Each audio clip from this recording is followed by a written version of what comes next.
Hello, hello, hello. Gianmarco Soresi. Hello, hello, hello. Gianmarco Soresi. Hello, hello, hello. Gianmarco Soresi. Welcome to The Downside. That's the kind of fun three-beat comedy you can expect today. We were just shooting the shit, talking about stuff that would have made for a much better podcast. But now we're going to put it all away and just talk about a bunch of bland bullshit that will excite nobody. Welcome to The Downside. I think I already said it. I confidently said last time that we would have Cola Scola on today. Very confidently. I said it. And you know what? I was still feeling good about it this weekend. I was like, we got him. I wrote him a joke Yeah. and an email, and he wrote back another joke, and I said, this is communication. Yeah. He's losing his voice. He said he's going to come back, and I really do believe this, as opposed to another guest who I'm not going to say, but because I still want them to come on, who was going to do it, and then their PR person said, hey, he's been really tired with all the press recently. For the year. For the year. For the year. I'm here with my co-host, Russell Daniels. Hello, Gianmarco. How are you? I'm fine. Good. This is a flattering introduction, by the way. I really appreciate it. We almost had Cola Scola on, and also there's another guy we wanted that we couldn't get. And hello, Russell. And, well, don't forget, we went through about 20 women, and then we got went through down 20 women. to my 21st favorite woman. Yeah. There you Who go. lives nearby. No, I'm very excited. His episode, which he told me the moment he walked in the door, has over 10,000 views on YouTube. Please welcome our guest, Lucas Zelnick, everybody. Hello. It's good to be back here. It's good to help buoy your ratings, as I did last time. You may know Lucas from the Dr. Squatch. What is it called? Is there a name for it? I did like a branded What's the name of the brand? Dr. Squatch. It is Dr. Squatch. Oh, yeah, yeah, When yeah. it came out of my mouth, I said it couldn't possibly be the name of a No, company. that's quite literally the name. He did a branded stand-up shoot for Dr. Squatch, I did. and it sounded like there was a lot of money being flung around. What is Dr. Squatch? It is an organic, first of all. You know what? It's first a of all, great can we get brand sponsored by partner. them first? What the fuck? Yeah, what is Dr. Squatch? Go into the Only full a spiel. phenomenal partner to be in business with. Oh, is this part of the contract? Every podcast appearance for the next 6 months? I have nothing but nice things to say about those guys. They took about an hour or two of my time, and they took care of me. Uh-huh. What do they make? financially. They make soaps, organic soaps. Oh. Deodorant. Deodorants. I have some. Soaps, deodorants. Male-focused hygiene products. So, Is it a real person? Dr. Squatch? no. It's just a fun name. It's short for Sasquatch. Oh. But Sasquatch. Yeah. But what you noted in the clip that they ultimately pulled was that there was a comedian who went on before you who the whole set kept going like, oh, Dr. Sasquatch, so great to be putting on this show. Dr. Sasquatch, everybody. And you noted that not the name of the company. I got on and said the R word, to be exact. That's how I started. I said comics are, and then I dropped the R word. Here's the thing, is I was working on a little practice for myself about showing up to tapings and being myself. Because I'm so rigid in these stand-up tapings sometimes. Yeah. So I had a hard time. Yeah, I saw your Comedy Central. Yeah. Thank you. Thank you. I really appreciate that. This is going great so far. Yeah. I really am. I You feel know, it's welcome. fun having friends on. It's fun having friends. I get to be the bitch that I always want to be. I was rigid in Cole was Comedy here, I'd be like, Central. Cole, I loved you and so but you, I get to say, I kind of hated this thing. No, tell me. No, well, first of all, I'll say Dr. Squatch, amazing company, so let's get that out of the way. Credible. They do Credible try to market products. specifically to men's men, so I don't think this podcast would be able to get sponsored. Not the demo. But so I was practicing being loose in stand-up tapings, which I know is a challenge for me. I'm still like a less experienced comic, and so I was thinking, because this guy's fucking blowing the name. It's William Montgomery, who's a Kill Tony regular, and his set was so hilarious because it was so inappropriate. So we were asked by the company to write a specific joke about soaps. Everyone came in with between 3 to 10. Troy Bond wrote 10 minutes of soap material. I could not believe it. And I'll say his name because I was blown away. I was like, they didn't even ask for that. He like went above and beyond. I wrote like 3 minutes bad soap joke about like showering with a person you don't know very well. I was hoping for a Holocaust joke out of you. Well, then we'll get there too. Yeah, Dr. Squatch, then Dr. Goebbels. So End of that joke. I got 10 more minutes. I'll tell you later. Dr. Mendel, is that that was the bad Holocaust doctor? He was the one that As ran opposed to the good ones who gave you a lollipop after. I bet there were some good Holocaust doctors. They were definitely better. tried to You could heal. rank them. They're just trying to be a doctor. I'll tell you what, you can rank the bad ones, and Mendel, I believe, was at the top. Yeah. He was the experiments guy. Yeah. But that's not really a doctor. That's just like a. Well, no, I believe he was a doctor. I'm sure he was a doctor. He was trained. I'm sure he went to school. Yeah, but like, did he follow the Hippocratic Oath? Doesn't sound like it. In Germany at the time, I think they kind of adjusted the Hippocratic Oath in a way that. But anyway, forgetting Holocaust doctors for just a moment, Yeah, we'll although get back. obviously that's why I came on, was to talk about them. He's like a Kill Tony. So he wrote no soap material. Instead, what he did is he tagged every joke with, "And you know I got that Dr. Sasquatch on me." So one of his jokes, which was like so dark, was a joke about like Tina Turner dying in her bathroom, or it was some disco star. Maybe it was Whitney Houston. Whitney Houston died in the tub. Yeah. Okay. So is that? And he goes, you know, it must have been pretty stinky in there, and you know she needed that Dr. Sasquatch on her. And everyone's just mortified. Like all the comedians are cracking up because it's so inappropriate And wrong. Yes, And the wrong name. and the incorrect name of the company. And there's so many things on top of each other that you shouldn't do in this context. And that's what the show sort of became, because at the show, which was very bizarre. First of all, it's produced by Don't Tell Comedy, which obviously they know exactly what they're doing with comedy productions. But then the marketing agency decided that in addition to getting comedians to perform, they'd get influencers in the audience to heckle. Or not necessarily heckle, but the influencers didn't understand why they were in the audience. So they thought for some reason, it was just like, how much money can we waste on one, or spend appropriately? And I just want to we're talking remind about you, it on a podcast. Dr. Squatch is an incredible business, and the marketing team, the folks are just incredible to work with, and all that stuff. But they packed the audience with influencers. I guess they wanted us to do like crowd work, and then in the crowd work, they'd cut to the influencers. But of course, crowd work's way better with people that aren't influencers, because Of course. it ruins the thing. And the whole illusion that companies wouldn't know based on our clips. It's like, I've said this before, and people comment and they go, "Man, you just don't miss." And I'm like, I'm not posting the misses. You don't know what my batting average is. It is low. Yeah. It is I low. spend so many hours on stage. You really have no idea. So they think like crowd work, and then everyone has a great clip, and I'm like, that's not gonna happen in a 10-minute set. 100%. We're gonna do hot material, and then once we feel confident with a minute to go, we're gonna try to dip into something, and then bail. So immediately. So Stavros is on. He's the host of the evening, and he's getting on, and an influencer starts heckling him immediately. And because with one of these tapings, like, it was unclear, like, what percentage is this a comedy show, what percentage is this a taping, and what percentage is this like a branded commercial, effectively. Yeah. It was very unclear to me at that time. But when this guy starts heckling Stavros eviscerated him. Like full comedy show mode, like the way you would a heckler. In which way? Just like the way he looked, or totally just up and down?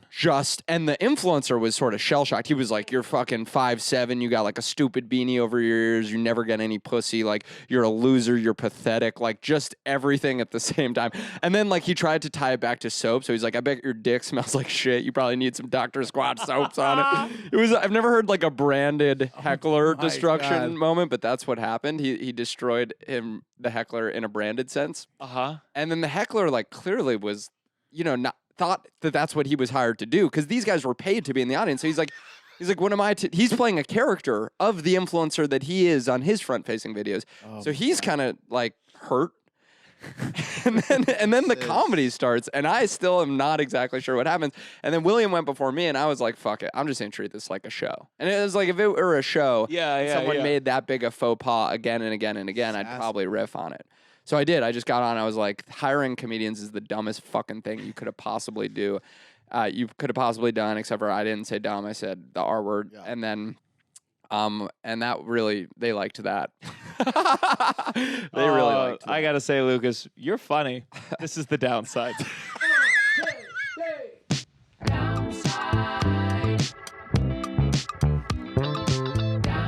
You're listening listening to The Downside. The Downside. With Gianmarco Soresi. This is The Downside with Gianmarco Soresi. If you're a fan of the show, join the Patreon, patreon.com/downside. You get bonus episodes, live episodes, my comedy special, The Rats Are In Me, and I think a new category called crowdwork that the audience member demanded I take off the internet, but I'm going to put it on the Patreon because I spent a lot of money putting it together. You tell me about this. Can you? Well, let me just say, yeah, we will. But Lucas, thank you for being here. Thanks for having me. I was joking before. I tell people, I told Tova, I said after our last episode, I was like, that's the level of comedy I want this podcast to be. And I've asked you, to be fair, every time we have an opening, I do ask you. You do. You've asked me, I think this is the third drop you've asked me to fill. And I told Tova, I said, it's almost you like tell him to say yes this time, or no more cunnilingus for you, sweetheart. No, I got to be careful on this one because I know this is the first episode in a long time Tova will actually listen to. I tweeted there is something because Tova, I think she still listens to the podcast, but now that she works with you, I come home and I'm like, is Lucas here? No, fuck, it's just playing out loud. And she laughs and she laughs. Because she listens to my podcast? She laughs in a different way than she laughs at me. Oh, it's tough. So I had a clip. Last time you were on, we talked about a clip that I didn't put out. I had a clip, and it was like, first of all, every comedy club has like a piece of paper somewhere up front that it says, by entering this space, you may be filmed. Some of them have it, some of them don't. This club, it did have it. Person, it was a normal interaction. I was talking about couples counseling. They're like, ugh. And I was like, what? And he said, the couples counseling, they always favor the woman. Everyone booed. And then we found out he was gay. And he just thinks it was strange. Weird. And then he talked about his dating life. And he ended up saying that he was he dealt with child exploitation videos. And he's like, nothing funny about that. And I was like, well, let's try. And we kept going. And he said he went on dates where he would tell people on the date. Wait, sorry. He struggled with child? No, he works in that. So he's like in a law enforcement. He like helps film and distribute. No. No, he's a We're cop. the production company that brought you. He's a cop. He's a gay cop. Oh, I saw this clip. He posted it already. Yeah, I posted it. He blurred his face.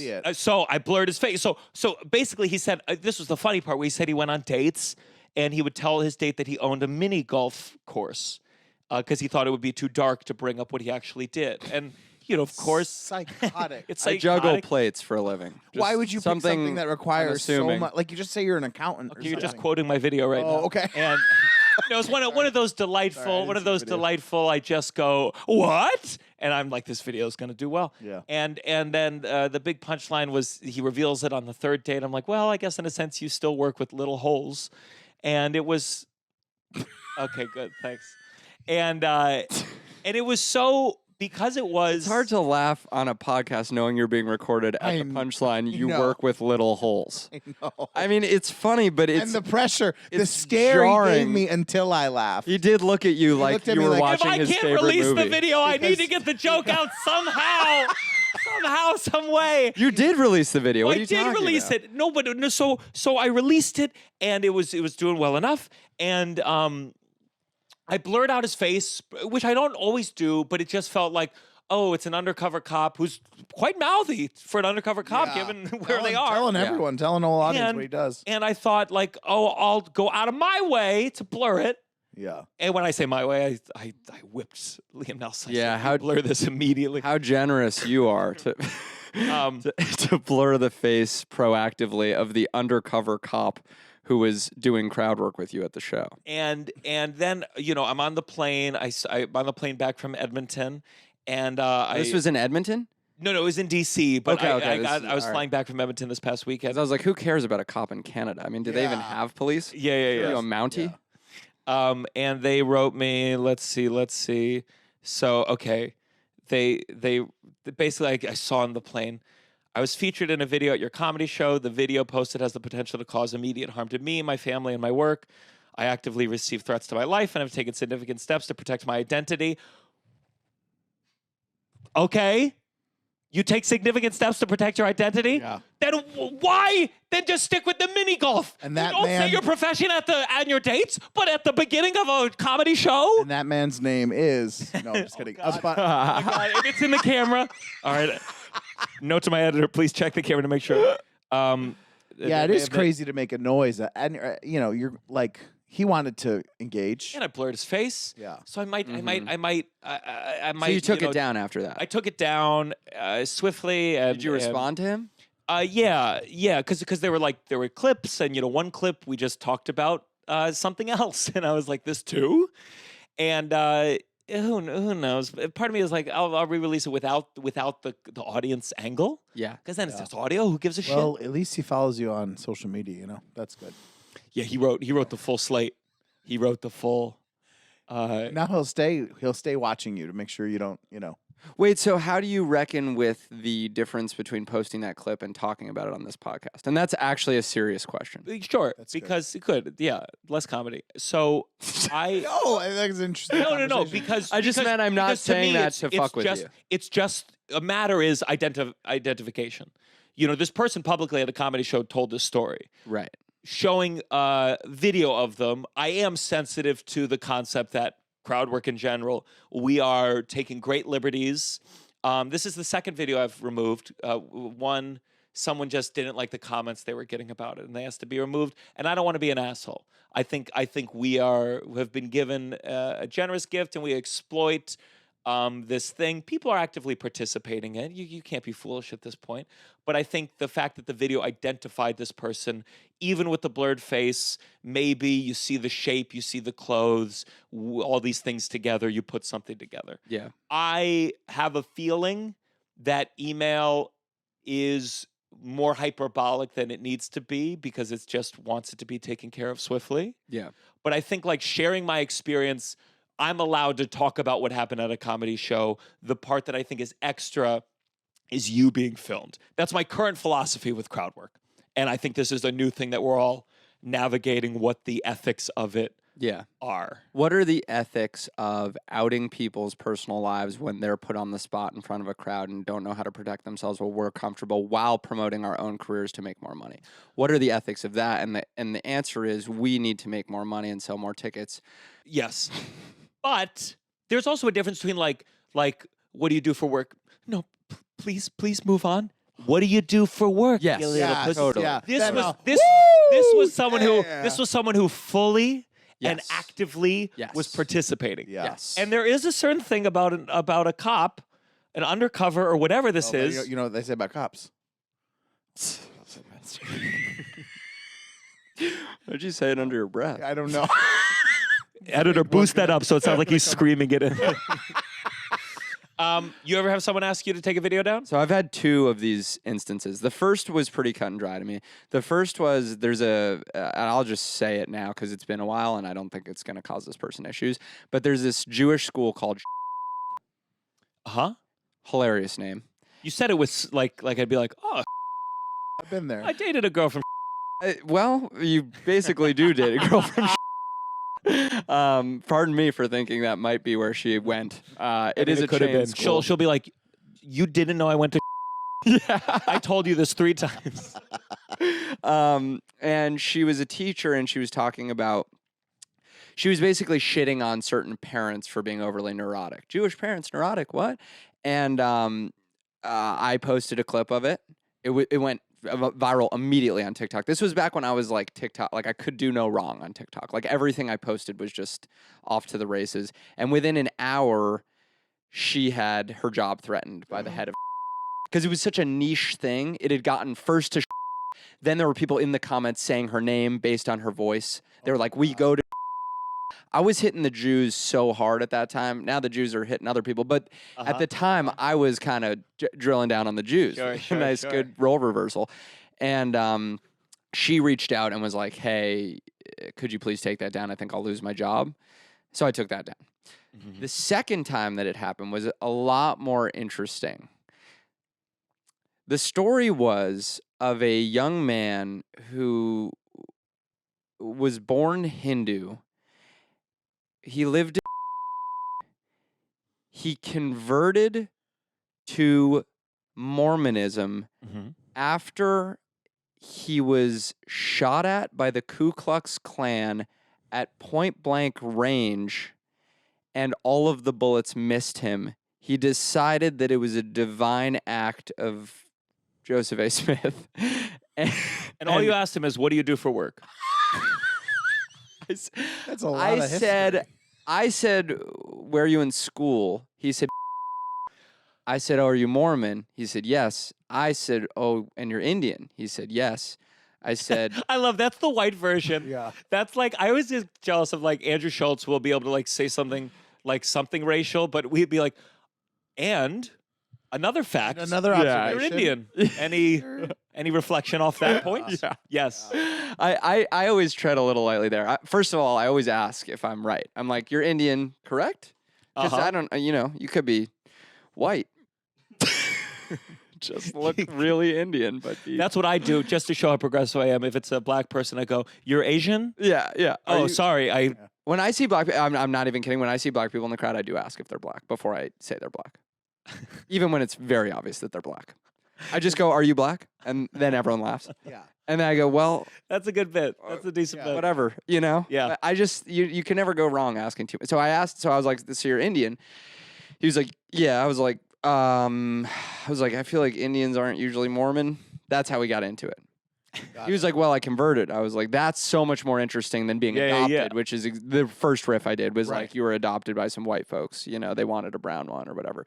And not a brown one, a beautiful brown, whatever. I don't think Anyway. one is okay. One's okay. Yeah. Yeah. One individual, beautiful person. Brown. Whatever you're thinking, it's even worse. I can see. Russell, we could see the racism in your heart.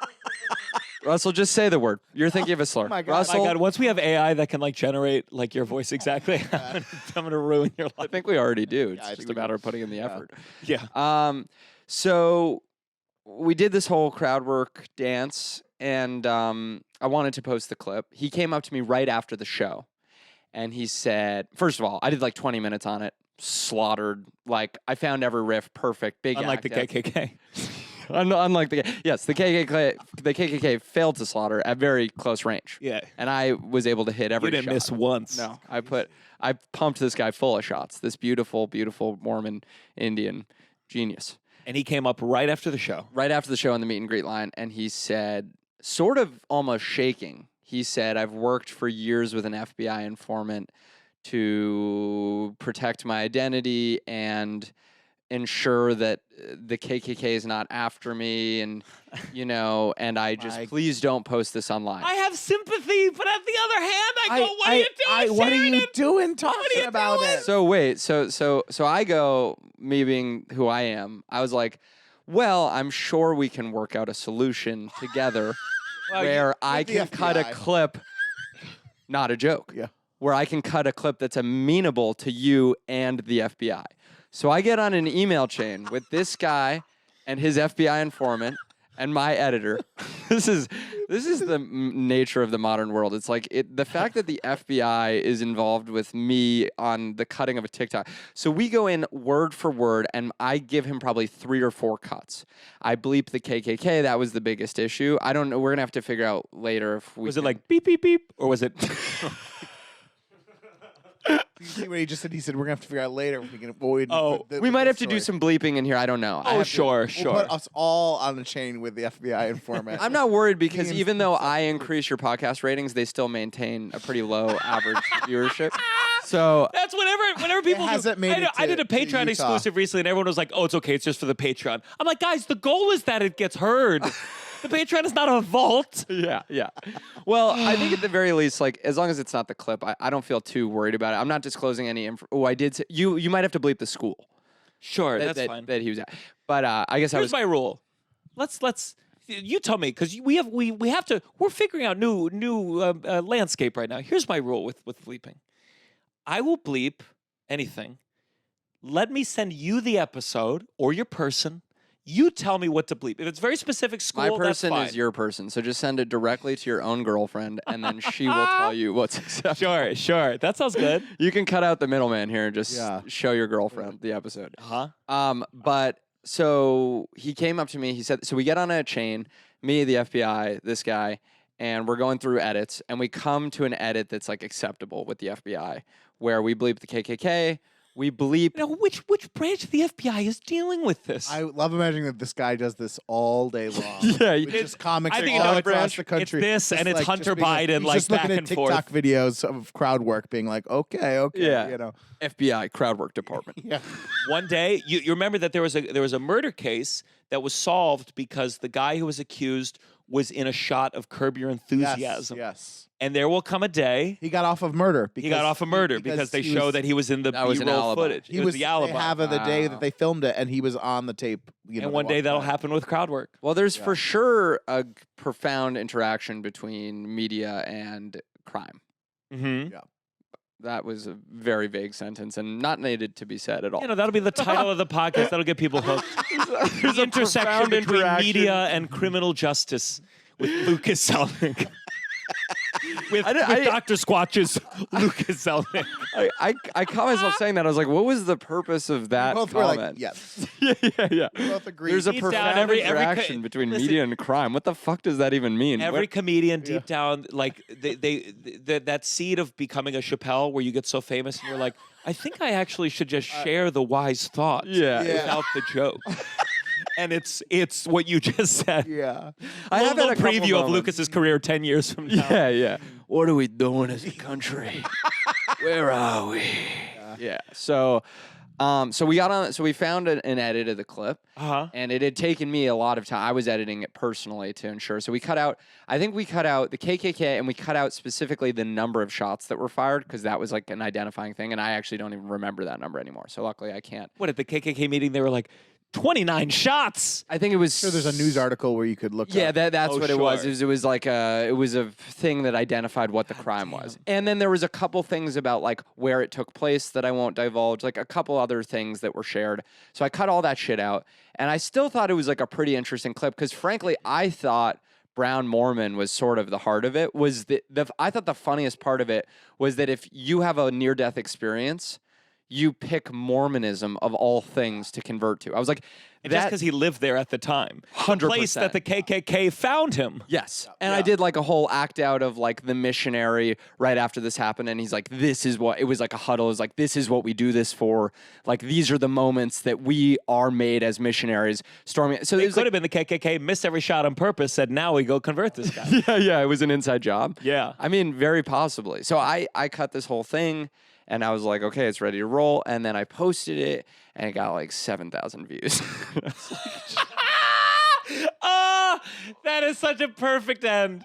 That is such I a was like, perfect God end. damn it. Nobody gave a fuck the entire time. Half of those are just the FBI. Yeah, it got more views than the average Downside episode, but still it still did very poorly in the grand scheme of how a clip should do. Oh, man. Well, this is the life we chose. Yeah, it's very dumb. So I was just in Edmonton, which you remind me, your mom was born there, My mom was born there, raised there Born till in- like 12. and did you fly economy as well? Mhm. So Edmonton. Do you know Edmonton? Let me say, I'm gonna die one day on a private jet crash, and when I do, I'll be happy. Mm-hmm. Guess what? So will I. Edmonton is honestly, I had a good time. It's known, like, people shit all over Edmonton. Why? Well, I've never done anything there. I've been there 3 weekends of my life. First club, I've done 3 headlining weekends, like in the last 4 years, which was cool. It's great that they're But- bringing you back. It's Yeah. because you keep selling it out and they keep paying you the flat rate, huh? No, I got the door deal. Oh, you got the door deal. I got the Oh, door great. deal. I'm glad you and Tova are talking. So, I. Yeah, right back at you with my means of travel to the weekend. Oh God. So there's a big mall. It's a big mall. I saw your I'm proud of my line. I go up, but do you guys know this mall is the second biggest piece of shit in North America? I liked that. I saw that. And I honestly have like 4 minutes on the mall. because it's just they have seals. They do a seal show. Wait, because I did some mall jokes. I want to see if we wrote the same ones. What Okay. did you write about the mall? Okay, thank you. So I go. I knew this mall. First, I said, "Oh, people." They say, "Well, our mall has seals." Well, it shouldn't. Thank you. Come on, keep it going, buddy. Direct some at him. Like, why do I have it's to like, be the? oh, well, it shouldn't. At least zoos Laugh, try. Russell. It's so aggressive when you look at me. At least zoos try to recreate a natural habitat. I don't think any seals grew up next to a Spencer's Gifts, which is right there by the thing. And I go, I knew this mall was too big because the first time I got here, I said, "Where's a comedy club?" They didn't say go left at the Apple Store, right at the Nike. They said go east, past the pirate ship, and it's a treacherous journey, but there's plenty of orange Juliuses along the way to keep you afloat. And then I talk about Use any of these? the lemur exhibit. I was like, we're different comedians. I tried to go to the. What's an orange Julius? It's whatever. They have like 20 of them in the mall. It's like a frozen yogurt place or something? Yeah, but Okay, it's okay. like Julius everywhere. Okay. Like it's so often that just referencing it in that fashion is actually very funny. Okay. And then What I said was absolutely hilarious, just to be clear. I went to the lemur exhibit last time. They said you can only do lemur exhibit if you have 2 friends. Buddy, if I had 2 friends, I wouldn't go to the lemur exhibit. Okay, So I went to fine. the food court, and I tried to find 2 people to do the lemur exhibit with me. This woman recognized me from TikTok, said, "Oh, what are you doing here?" I said, "Oh, I'm at the comedy club." She said, "There's a comedy club here? Where?" I said, "Go west." Great callback. Big. Okay. And then I have jokes about Edmonton. Abortion is safe here because you can appreciate drilling without consequences, Okay, which is a good fine. joke. Yeah. What are yours? Okay. Well, that was a whole act. I didn't realize you wrote an Edmonton 5. I mean, you said it, but I Sure. didn't realize how.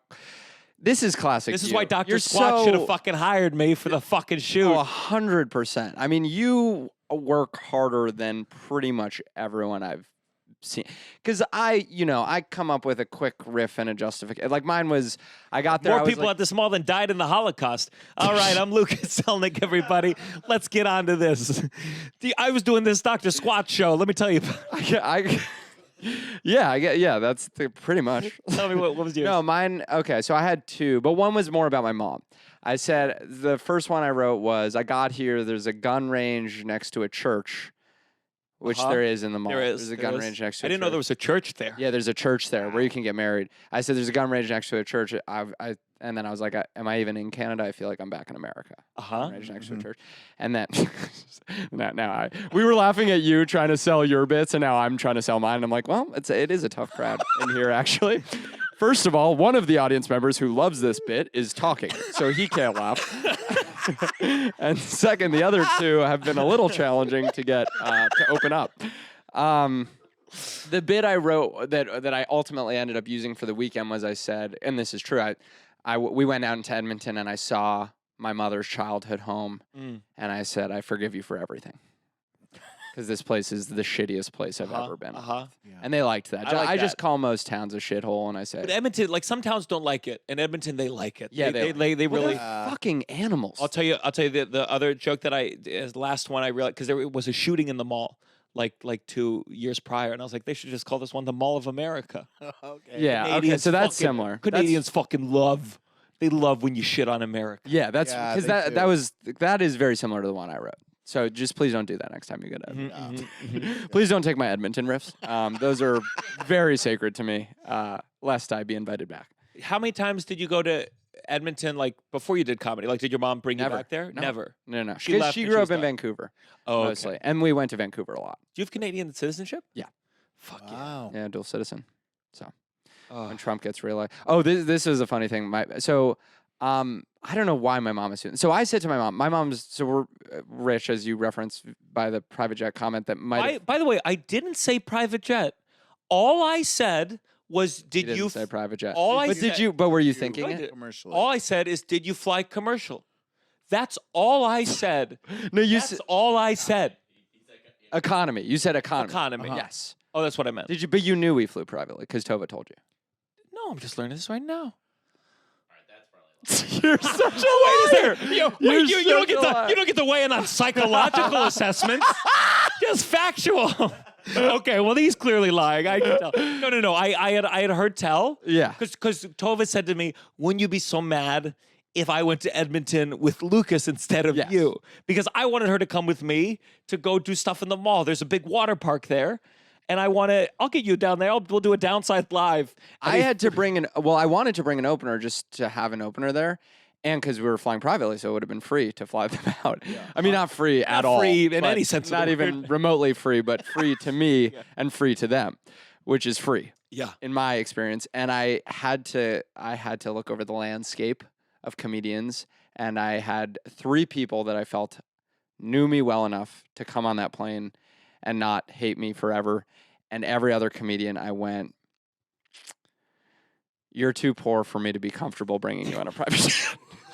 Just being realistic. I know it's a horrible thing to say, but explain that's it the to problem me. with Break it extreme down. wealth is you act. This is why, but you hide it because it's so What are crazy. you afraid of them doing?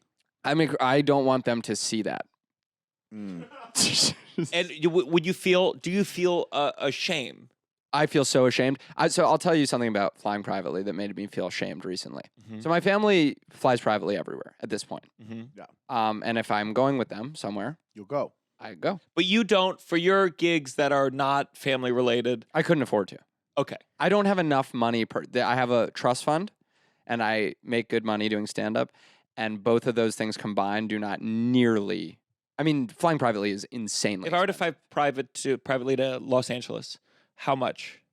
60 to 80,000. Okay, so not for this downside live. Maybe the Do it May in one. May. though. Yeah. Yeah, it might be a little. It depends on the plane you want to get, You but a lot of gigs between now and May. We need a big guest. We need fucking President Xi Jinping. you could probably get that down to 40 maybe if you were to like stop for fuel and then fly less safe. But No. they're very dangerous also, so you want to try to get a safe one. Sure. So I was on one to Montana, also had a gig out there, but I was more going on a ski vacation with my dad. Uh-huh. And it was just the 2 of us flying out there. And as something happened with the planes, it got switched up, and we were on a G6, which is huge for 2 people. It's cavern. I mean, it's probably a 15-seat plane or something. Sure. And there's a dining room on the plane, and the stewardess set out a buffet, a catered buffet in the dining room for us, and we had to eat. We had to get up from the seating area we were in, walk to the dining room, serve ourselves at the buffet, and then go to another dining area on the plane. And I went, this is starting to feel morally wrong. I told my dad that was the line for me. I said, I'm fine flying privately while people starve, but I am not fine having a dining room on the plane. And then I said to him, if you died and you got to Heaven's Gate, and God looked at you and went, a dining room? Seriously? A dining room on the plane? I said, what would you say? And he said, well, I know a lot of people as rich as me, and they're not as generous as I am with my time and money. I was like, forget the moral relativism argument for a second. Sure. Yeah, I'm sure you're a nice rich guy or whatever the Yeah. fuck you want to believe. Yeah. But I was like, let's just come back to reality. Well, not reality. Come back to where we were for a moment. And let me ask you again. God doesn't go, how charitable were you? He just goes, a dining room on the plane. My dad said, I guess in that instance, I'd be going to hell, but all my friends would be there too. Mm. And that was Wow. his. I mean, It's yeah, pretty I horrible. think now they can fire the woman who sets up the buffet, and then she can be unemployed, so you can feel better when you're taking your private jet. Yeah. I didn't want her seeing that. No. So the people that you considered, they are also have money or No, we're like close enough that you're listen. like, I'm on it. I'm honest about. Obviously, I'm talking about this Yeah. on the podcast, so I'm which honest is great, 'cause about a lot this. of people would Yeah, and I have a theory about. If I you have a write me whole like thing. bleep when I say jet. just yeah. No, this kind of thing I'm fine with, and I want to be on. And some people, again, they're like, he brags about it. It's not me bragging. It's just I've lived full this disclosure. experience. Comedians are, generally speaking, most successful when they're honest about their experiences. This is, in fact, a unique experience, and I'm sharing it, and that's my choice. And I know it doesn't reflect well, and that is where I stand on that. I think it's partly. It's just some people will hate you for that, and that's fine. That's the reality.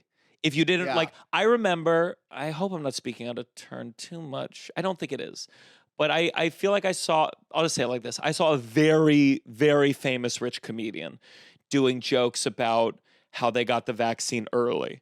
And they were, joking about like, yeah, when you're this famous, they give you the medicine early. And there was a degree where I'm like, you better got some funny jokes because I don't think that's funny. Yeah. And the irony of like, you got it before us, that sucks. And you're the one who got it. Like, I'm not feeling warmly towards you. Yeah. And it was just like it was a moment of, I don't think you're going to make me laugh about it. And that's just the reality of it. Yeah. And the bonus is you got the vaccine early and you get to stay alive when I die. You don't get my love too. Yeah. And part of it is just like recognizing this stuff doesn't bother me, but it's also because I'm doing fine in life. Yeah. And I think there's just that spectrum, and you're not lying. Listen, it's horrible how rich people live, and I totally accept it being offered to me. But do you think as you get older, that's just the paradox of what it is I go, it's wrong. I shouldn't get this. I don't deserve this no more than anyone else. And the fact that I have this and that the system is set up such that some people accumulate so much wealth as to have a dining room on a plane and other people go hungry is wrong. As the guy benefiting from it, I go, wow, we got to Edmonton quick. do you think, and you don't have to stop in fucking Toronto, do you think that when you get older, not that you're going to give away all your money, do you think that you will have a personal cap, or do you think you will just become your father's exact way of thinking? No, I mean, luxury means something different to me. And Mhm. but naturally speaking, I think like I want to have a nice house. I want to have maybe a nice car, and I want to eat well. Sure. Like eat fancy, Yeah. expensive food.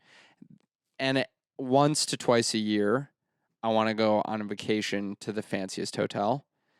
So those are all luxury preferences. Beyond that, I don't feel incredibly strongly, including flying privately.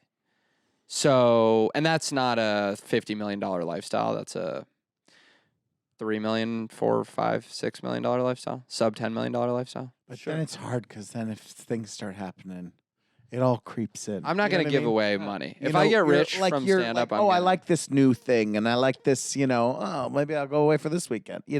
I think it's hard. Yes. It's hard to be like, I'm gonna. In my fantasy, I invest in things that are good, and for not Your fantasy don't- involves investing. no, but like investing in like a way to invest like in Young pop stars. no. No, not boy bands. I'm gonna invest in boy bands. I'm gonna own them all. No, I just mean like in like things that do good works. I think in my Good fantasy. works? Good work. What are you gonna do with your money? What are you gonna do with your money? It's very hard for me to imagine. I don't know. I'm not investing. What do you mean good works? It's making you money, or No, you're what are you investing gonna in like? I'm just trying to think about being a morally good person. Be more clear. What are you talking about? I'm gonna invest in malaria, mosquito nets. Malaria, mosquito Not nets. malaria, just period. Just, Invest I'm in gonna have a big malaria. stockpile Stole of the malaria. words right out of my mouth. I was going to invest in malaria mosquito nets. I mean, We should make a malaria joint is- venture. It's such a big deal right now. It's so hot. Forget Palestine. Let's invest in malaria. Malaria, mosquito nets. No, well, I will say that here's the thing: is so much of charity among the rich, in my experience of it, has been so performative. Yes. course. I used to have a bit about this, but I don't. I gave $1 to a homeless guy today. I did it with like this. You Very gave a A dog? dog to a homeless. No, $1. What the fuck? Can you imagine being like, you're homeless. Here's another mouth to feed. Take on this responsibility.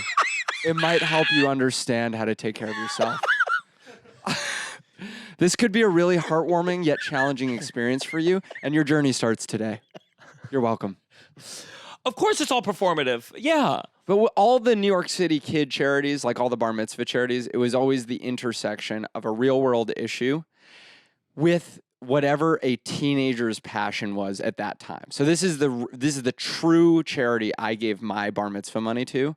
Is I gave, I believe, $35,000 raised from friends and family to a charity called Et Garim. You can look it up; it still exists, which offers to create peace between Israelis and Palestinians via action sports because I liked skiing. So it set up water ski lessons for Israelis and Palestinians. And when I tell you Didn't work. when I tell you that did not prevent October 7th, when I heard about October 7th, I go, seriously?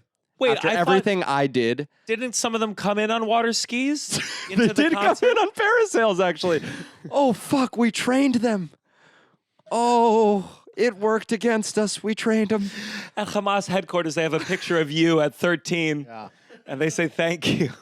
They have me on the wall of great donors in Hamas. I mean, it was Russell's getting quiet because he's scared. yeah. He's going. He scared, says, Russell? "I'm not Jewish. I can't fucking." When we get off the podcast, we'll say the funniest thing in the world. No. But yeah, so that was a real charity. I did another one. It was post-apartheid racism in South Africa. not encouraging it. Israel, okay. De-escalating it by way of soccer. We'd go play soccer Yes, this is madness. with mixed race children in South Africa. You know, if I did a bar mitzvah, it would be try to bring Israelis and Palestinians together via musical theater. Yeah. You know, it would be that. Yeah. It'd be like, guys, just you're the Sharks and the Jets. Yeah. Just dance it out. Exactly. And they would probably have like a name, like a pun name. Yeah. Yeah. What would you have done? What would have been your thing at 13 that you'd be like, this might help? Oh, I mean, If they could only do this. yeah, it would be like a Jerking off in your room. jerking off. Israelis Honestly, that would be the most jerking off to, effective. like Curing world porn, hunger like- via jerking off in my like own room. Switching the porn, they're looking at Israeli, and like they're like, Oh, yeah.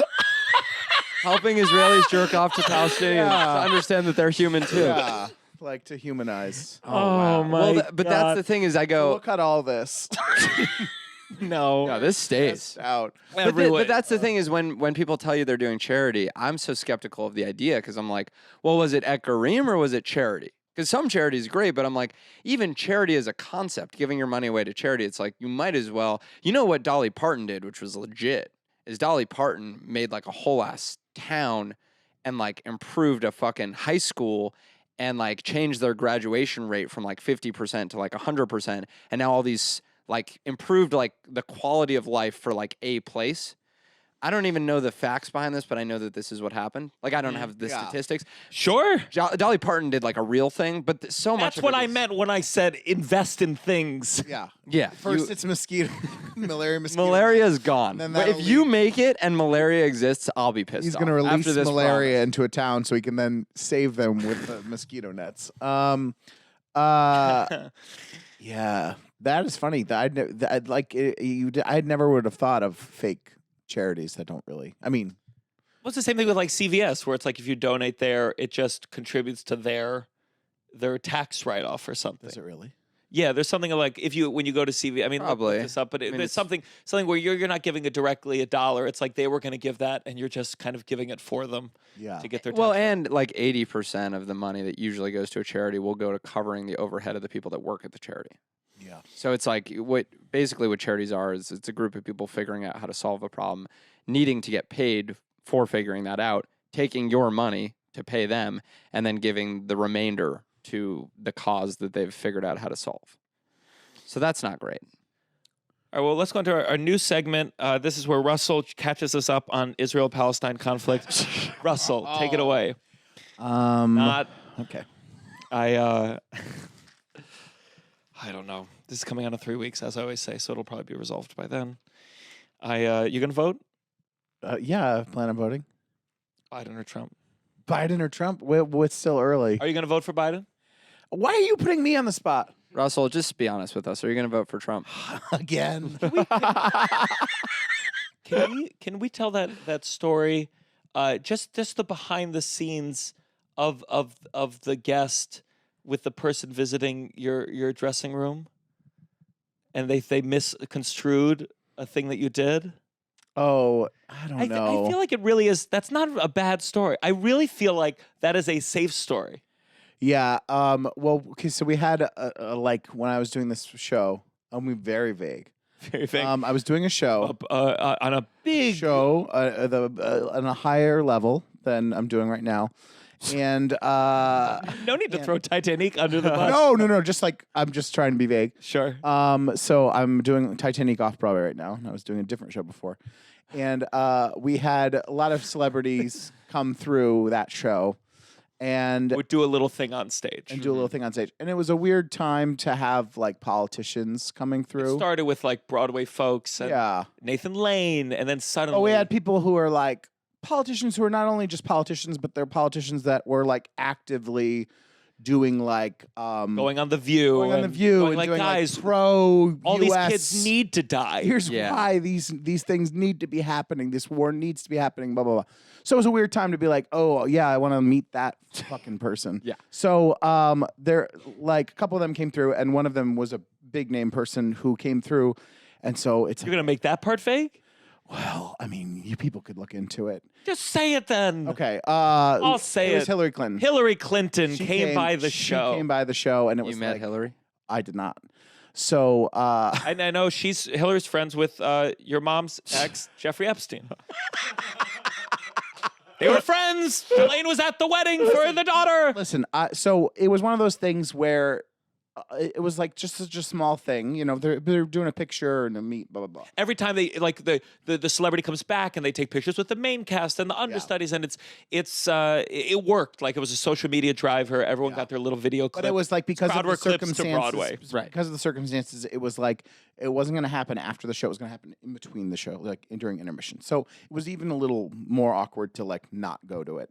But I was like, I have to like be honest and be like, I'm really uncomfortable because of what's happening. She's literally doing a press tour, like in favor of what's happening, and also, I just was like, this is like a very small thing right now, but I want to like set a thing where in the future, I just don't want to meet these people, and I don't want to like ever be like, I'm doing this to get this president elected. Like it's just all kind of gross and And then weird. there's a picture of you, and 10 years later, they're leading the war, Yeah, and you're or like, they're doing, you know, and also you're like, it's just one of those things where the we've talked about this a lot on here, but the line's been blurred of like entertainment and politicians, and I think that when we like treat these people like they're celebrities or other famous people, we're then not able to hold them accountable Right. because we're not able to be like, hey, fuck you, do fucking something. Yeah, it's right Jimmy now. Fallon messing Yeah, with Trump's hair. and so Yeah, it yeah. feels like that. I was like, I don't want to be like, hey, oh my god, amazing work losing the election. You know, like I don't like amazing job. You know. Anyways, so Roy Wood Jr. had such a good bit where she went on a book tour after the loss, and he was just like, how are you gonna like write a book about how you didn't get a job? Like that's insane. It's so funny. anyways, you feel bad because people. It means a lot to a lot of people, but it doesn't to me. And there was like excitement, you know. Obviously, there's like this fervor and just. I'd be excited. I mean, it's just a big deal to be. She's a big deal. yeah, it's Yeah, again, if you did a crowd work clip and the woman was Hillary Clinton in the audience, you'd be like, "Oh, can we please use this? I will work with Netanyahu to make sure it's perfect." Yeah. So it was uncomfortable, and but I was like, I know I'm not gonna take part. Anyways, but what was funny was that me not taking part because I was like, because of, you know, I'm this leftist anti-war, blah blah blah. A person working at the show. You went to your one dressing of the- one of the- I went to my dressing room, and later, where one of the union guys comes up to me, and goes, "Hey, noticed you weren't in the photo with Hillary." I was like, yeah. And he was not a fan either, huh, my guy? And like went to like high five, and I was like, oh no, I think we don't like her for different reasons. Like I was like, but it was so funny because he was like, my man, just like. He's just like He was Chelsea's a he's troll. like, you Am I know, right? He's like, you know, there's some other guys down there, and the union guys, they don't like her either. And I was like, okay, well, we're. She's a slut, I right? don't have the same. What? You know, I was trying to be like, and I was like, no, but like, okay, I'm shaking his hand. It just is like this weird thing where I was like, but I'm sure everyone just assumes that you're a wild misogynist who hates. Of course. Sure, they've done a good job of making that. Well, it's kind of like sure. you've never been in an Uber with someone that assumes your political beliefs and you don't have the heart to Oh my God, yeah. dissuade them of their notions. Yeah. Because I've been in that. I mean, many times been told things about the Jews that What did they say to you? Really? Yeah, just like the Jews do this or that, or God. That's never happened. They I've gotten never happened to N-bombed I would too. think that my face. You're the one saying it to the Uber driver. You've never heard an N-bomb? No. From a white guy? Oh my God, I would You're be getting I would be everything. shocked. I gotta stop opening with asking them to say it. I will say that. What are you doing? I I'm was like, clearly no. yielding the wrong 5 stars result. is what you want. No, I had a guy. You know what it was? Is when I first was doing comedy as my only thing, I was really proud of it. So I was traveling a lot, and I was in a lot of Ubers and a lot of places where Uber drivers talk to you, and they would ask what I did. And I think you could probably agree now. If someone asks what you do, you don't tell them you're a comedian. I struggle with the lie, especially if I'm going to the comedy club. I have this fear that I'm going to go, oh, I work in advertising, and then they see my name on the club, Yeah. and I feel like a schmuck. Yeah. But I want to lie. I would say most of the time, unless I'm really like I need a pick me up or just an interesting thing to You feel can like also it's just say happening. that you're a trust fund baby, and you wouldn't be lying at all. Yeah. So what do you? I'm just a trust fund baby. I'm a trust fund baby. The car flips into the center median. Okay. He kidnaps you. Yeah. Calls your parents. Yeah, or that's ransom. true. I'm extraordinarily independently wealthy. Start of a movie. But one of these times I said I was a comedian, and he got into, I've had this happen multiple times, is a white driver doing bits by Eddie Murphy or Chris Rock Oh, brother. and not editing any part of the bit.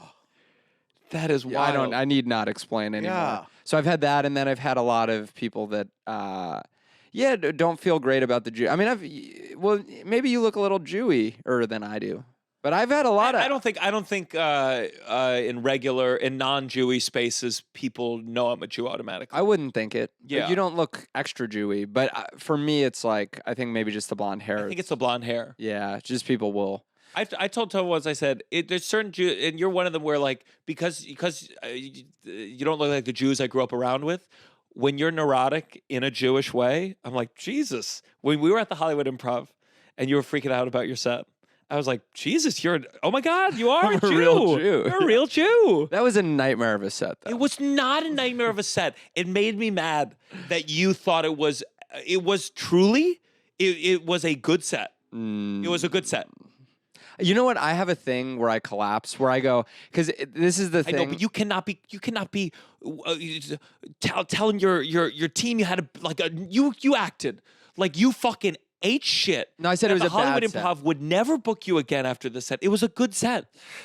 I had a thing. I'm in a peer group of people. I'm in a class below you. Would you think that's fair to say? One. Talent wise, no, like a class. Oh. like Certainly not. I know what you financially. thought when I said Certainly that, but not I financially. but what I Yes, meant I know was what you meant. age. Yeah. Yes, I know. Would you say I'm one class below you or more than that? Or do you don't think? Of I those don't. terms? You know how it is. Once you get on the road, you lose track of like what the class eras is. are. But yes, one. Because I just feel like you're the class of people that it's like when I think of your class, I think of like you. I kind of think of like Caitlin Palufo. Sure, but like to be fair, like Kayla and I are probably the same age, but like she was doing stand up before me. So is it age based? Yeah, it's an open question. It's more like if I saw you guys Yes. at a table, I'd be like, right, peer class. And then if you saw me and like Jamie, Maddie Weiner, Emil, Casey Shornima, like this is maybe an uninteresting conversation for the purposes of the Yeah. podcast. Is All guests dropping will have one specific eventually. names of people in the New York Sure. comedy scene. But that feels like a class of people where I'm like, okay, we're at the same age and stage, one way Yeah. or the other. So I had a lot of peers that night, a lot of people in my class. Sure. And I'd felt this like profound guilt, like they were all in the little room and I was in the big room and I have more followers and maybe I'm selling more tickets on the road, but I don't think myself a better comedian than them skill wise. And so I like was spiraling about all this shit about being in the big room while they watched and not being any better than they were and them watching me and me having a bad set. You were taking a jet home, and they were on their bicycles, barely getting by to their hovel with 6 roommates. Yeah. Me teleporting with FDA non-approved substances to get back home, them not even using stem cells to cure future diseases that they haven't been able to figure out they have yet. You got a vaccine for a variant we don't even know that's coming. Yeah. And then I got up there and I was just like, I felt like I was on a lineup of any heavy hitters between good comedians and famous comedians, as is always the case in LA. They're either good or famous, mostly yeah. famous. And, but good too. And I had a trouble following the guy I was following, and it was not a crowd that was there for me. And then I knew you were going to get on and crush, and you did. I didn't see, but I heard from everyone else.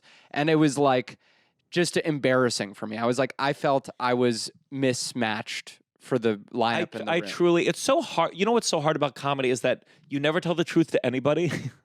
So when you tell the truth, it's hard to be like, no, I really mean it. Yes. It was not like a, oh, fuck. It was just an all around good show. Yeah, it just felt like a soft whatever. But that's how I felt. That's how I spot. And that's when I look at the Comedy Cellar. That's when I have nights like that. When I was at the Improv, I go, that's why I'm not ready for the Cellar. Because those are the kinds of spirals that you get into as a comedian where it's like, it doesn't even matter how good you are. There's plenty of people delusional enough to stand on their level of skill such that even though they're not good, they have this confidence that allows them to. But I look and I don't even worry at the Cellar about following like famous drop-ins. I look at like the guys that have been there forever, like Greer and just people that are slaughtering and they've gotten this shit down to a science. And I'm like, I think I would spiral about not being worthy of being there and then not. Look, there's nothing wrong with having a podcast where only one of the members has been passed at the Cellar. Congrats to you, Jamie Wolf. Good to see you there. No, but that's good. I mean, but the fact that your bar is that ultimately you're going to be miserable, but it means you'll be a good comedian. I mean, that's the bottom line. Will be. I the operative term. You are, but I mean, I had some nights at the Cellar in those first year where I would have an okay set and I would fucking lose my mind. Yeah. And Tova was there for all of it, every single one. Yeah. And now she'll be there for you. Let's go on to our next segment. This gotta stop. This has gotta stop. This has gotta stop. Also, a reminder, when we get to the end, can you just remind me? I have to promote some other comedian specials. I always keep forgetting. Sure. This has gotta stop.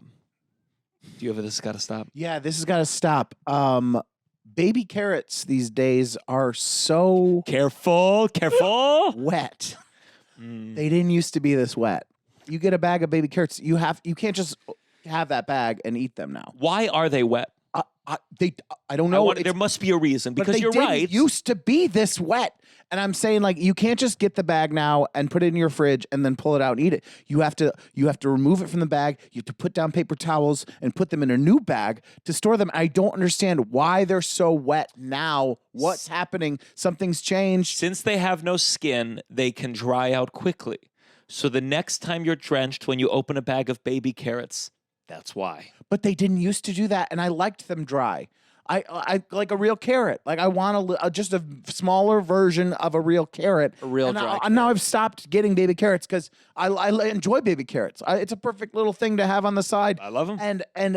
But they're always fucking wet and soggy, and you can't trust them. You just can't trust them. And I'm sick of transporting from one bag to another bag, and it's too much work. And I'm on the real carrots now. I'm getting real carrots and I'm dicing them up because Are you skinning them? no, You're eating that. No, I'm You're just eating that dirt. eating that dirt. I don't Eating care. that dirt. What it can't be worse than whatever chemicals they're putting in fucking baby carrots, to make them fucking wet all the time. So H2O. Yeah. What do Yeah. you mean? Whatever chemicals? Listen, You know they're what pumping those baby carrots full of something. Probably not in Europe, but we are in America. We're putting something in them. Yeah. Anyways, Look at the baby carrots. Like 20 grams of fat in these carrots. What the fuck? there's cheese in these carrots. Yeah. So that's mine. That's a good one. Because Yeah. you know me, I finish them and then for some reason instead of putting them in the trash, I put them in my bag. Yeah. And then it's dripping wet and it's Yeah. humiliating when there's water Just coming off of you. dripping, People are yeah. like, what's going on with this guy's life? My this has got to stop. So I did this. They do this thing sometimes. At least they did it in Canada with like tipping for the cab, where they have descriptors next to the percentages. I guess to like probably for people who are foreign, I would imagine, because it's like 15% good, 18% wow. It said 18% wow. Yeah. And I wanted to give 18%, but I was like, I mean, not it's not. wow. It wasn't wow. Yeah. I mean, we got to the destination. It was good. Yeah. Yeah. I was then 20% was like, oh my god, I Holy almost shit. came. Yeah. And Yeah. so I there's just something about it that we all know tipping is so fucking bad and broken. There was a restaurant, I guess, that tried in America to say, hey, you don't need to tip. Everything costs more because of that, so we can pay people fairly. And the restaurant, as you can imagine, because human beings are mentally disabled, or as you would say, and so the restaurant failed because people said, "Oh my God, this appetizer is $18," and it was like, "No, but I promise There's no, it's the it's same, all priced in. just with the tip," and we couldn't do it. And like, it's just there's these realities of life where you go, "It's not good, the system, and I guess we can never change it."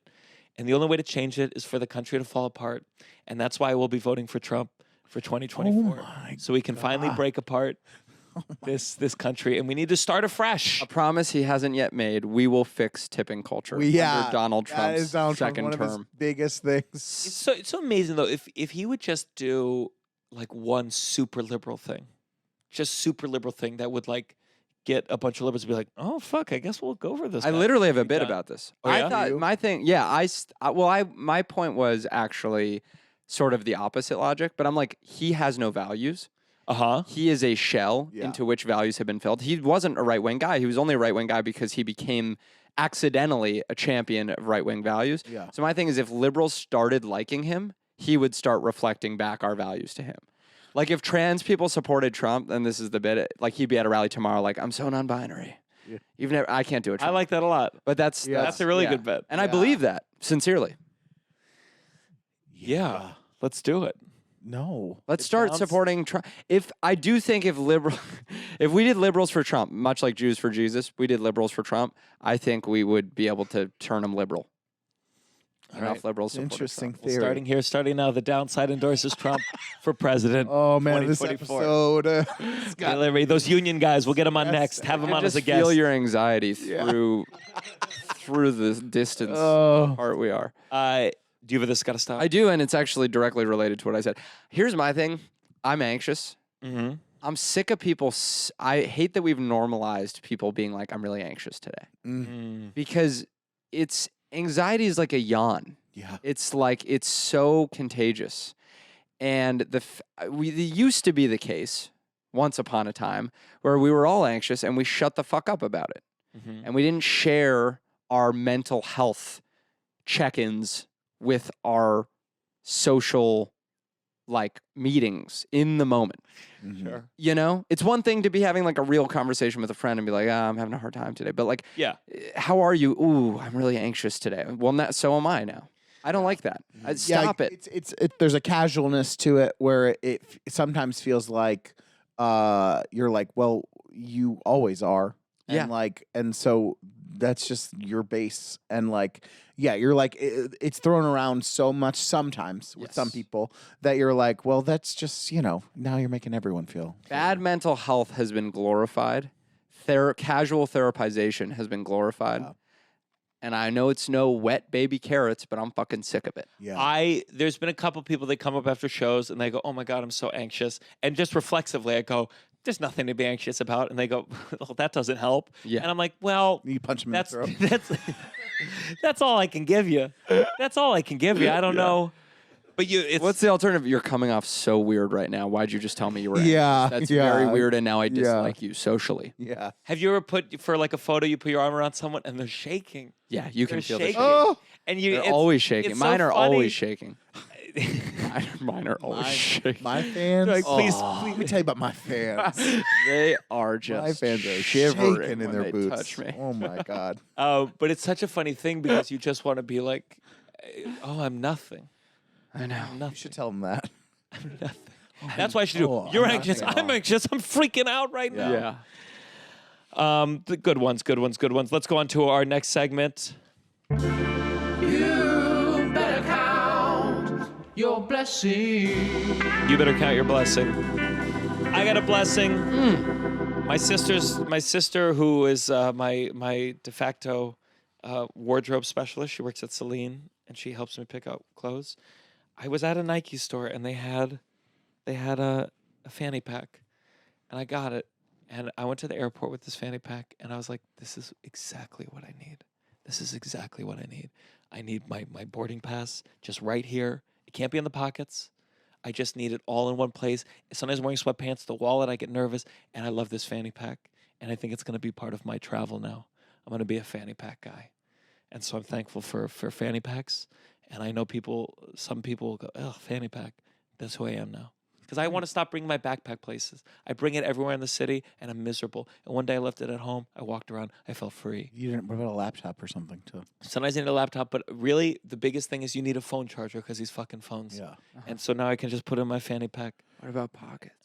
It's you want to put a phone charger in your pocket? What about your baby carrots? It's too much. What about your baby? I could no, put I get baby those- carrots in here. It's dripping. Well, you don't do baggy pants yet.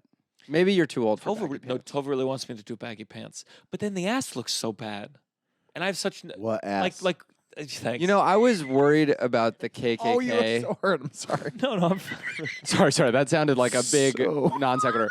I was worried about the KKK listening to this and coming after that Mormon guy, but it's too gay for the KKK to get even to the part.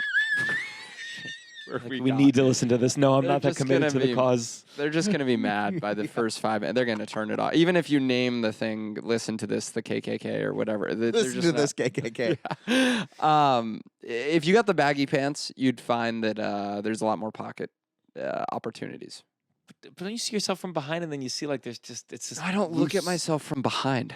Yeah? Sorry. Why would I look at myself from behind? How? Why do I care what my ass looks like? I don't know. How do I answer that question? Why do you? Well, care there's what your got to ass be an looks answer. Like? Yeah. Why do you care what your face looks like? Because why do you brush your teeth at night? I don't know. Well, my face helps me get fucked, and my ass does not help me get fucked. Well, you're not fucking like I'm fucking. That's all I can say. Russell, do you have a blessing? Yeah, I got two. I'm gonna shout out two. Okay, so yesterday. No, we got a live tonight. Don't burn all your I blessings. know. Well, oh yeah, that's a good point. I can just reuse them. Please don't. The other day, For the listeners, it's going to the hey, Patreon. Patreon listeners, fuck you. Listen to it twice. Thanks for the money. Wait, was this whole episode for the Patreon? No. No. Oh. Tonight we have a tonight. Tonight is. Oh, thank tonight. Tonight. It's a whole another thing. I would have tonight. shared so much more. No. So yesterday on the subway, I was approached a woman. I think her name was Hannah or Anna. It was a quick introduction. Anna or Hannah. I think it was Hannah. She was like, "Are you Russell?" And I was like, "Yeah." And she goes, "I'm listening to The Downside right now." And I was with a friend. It was nice to be like, he's like, "Does this happen a lot?" I was like, "Yeah." It doesn't happen a lot, but Yeah. it was nice to happen in front of someone.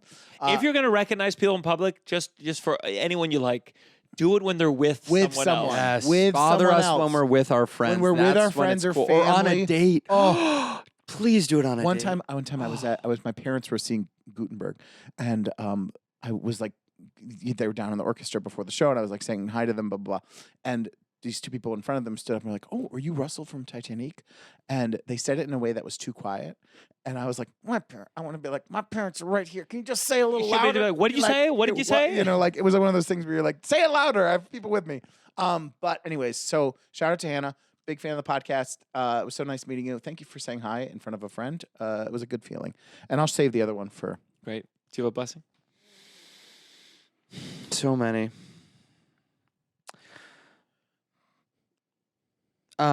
Jesus Christ. No, I was just trying to sift through things I'm grateful for. I mean, I'm always grateful for my career. It's something more specific. I know. Well, that's why I did. I wasn't going to do it. Okay, I sure. figured. What am I grateful for? You think for a second. I'm going to say these shout outs Yeah, real quick because I need please. to get this done. I try to be better about this, but some previous guests or people I've worked with, they got specials coming out. Mike Racine, very funny. Mike Racine has a special coming out March 21st. He did an episode of The Downside, and I often send his tweets to Russell because he's got a vicious sense of humor. Yeah. And says the thing. It's just so good. Caitlin Palufo's got a special coming out. An album coming out soon. Don't know exactly when, but just follow her, previous guest. And then he hasn't been on the show yet, but Lawrence Rosales, we worked together in Dallas. He's got a special out on YouTube called Trina. We'll put links to what is available now, but find them all. Caitlin Palufo, Lawrence Rosales, and Mike Racine. Every day, 10 new specials come out.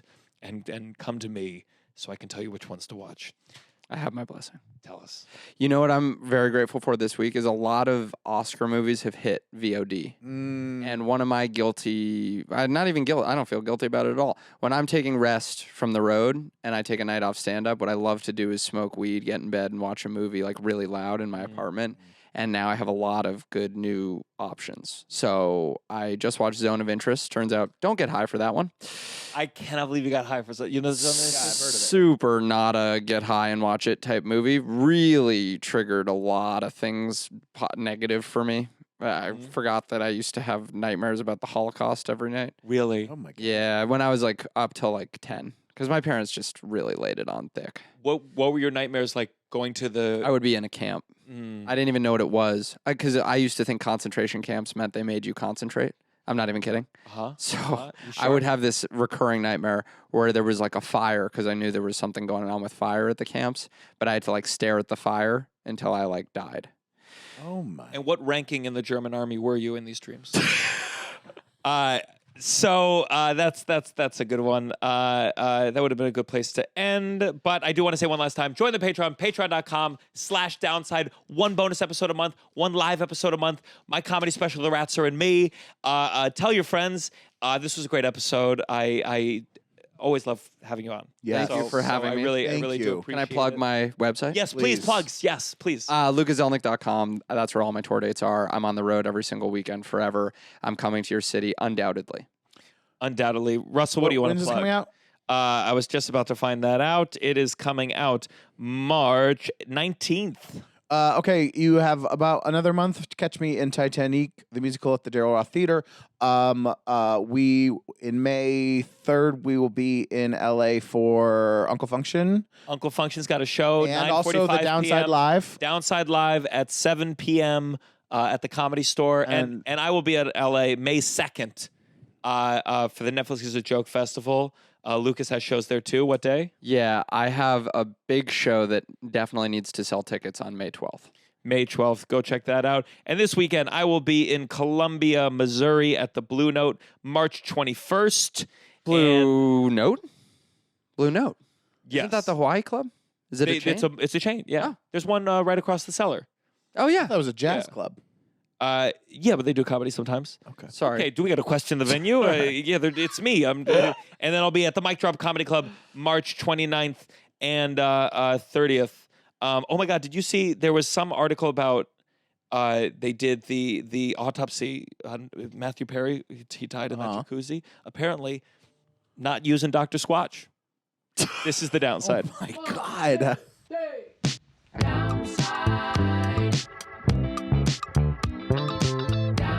You're listening to The Downside The Downside. with Gianmarco Soresi.